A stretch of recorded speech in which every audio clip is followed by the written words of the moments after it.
ensinar vocês a utilizar alguns recursos importantes do comando brush pincel, certo? Bem, o comando brush pincel, ele é esse pincel aqui que é o atalho B, certo? Esse pincelzinho, que é o primeiro aqui, B, e basta a gente desenhar ele aqui por cima. Antes eu vou criar uma camada por cima para não estragar o original.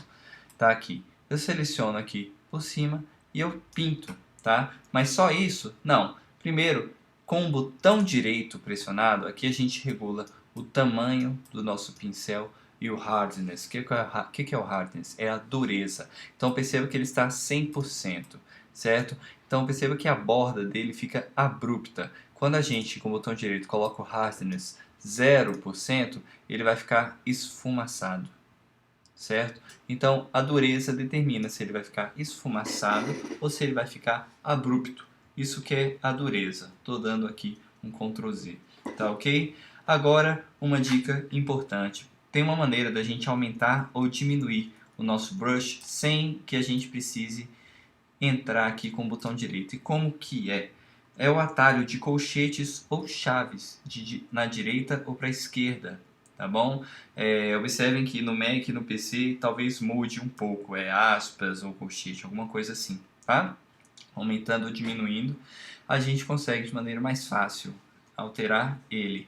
E para finalizar, um recurso bem interessante é que se a gente quiser, se a gente apertar aqui com o botão direito do mouse, perceba que aqui embaixo ele tem uma série de bibliotecas de brushes, de pincéis específicos. E uma delas, lá embaixo, essa 134 aqui, é uma grama, certo? E você vê que tem essa folhagem específica, tem uma esponja, mas tem essa grama. Se a gente escolher ela com clique duplo, olha o que acontece quando eu desenho, eu formo uma grama, né?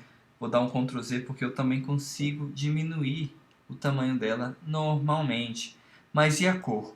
Como que a gente determina a cor? Bem, o que ele faz? Ele pega a cor vermelha original e faz uma espécie de variação, de degradê com a cor que está aqui no fundo.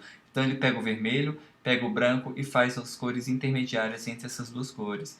Então, se eu escolher, por exemplo, um verde, um amarelo na primeira cor, e na cor do fundo, eu clicando aqui na cor do fundo, eu escolhi uma espécie de verde, tudo que eu desenhar aqui, ele vai manter a variação, certo?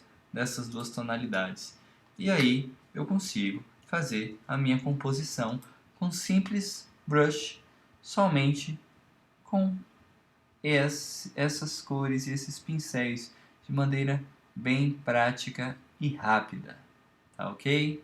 Então essa é a dica do brush, tá ok? Para a gente utilizar o pincel sob vários padrões, e um deles é essa grama, tá? Observando sempre que essas duas cores são importantes para ele definir o padrão que ele vai trabalhar, tá? O botão direito é a nossa edição completa.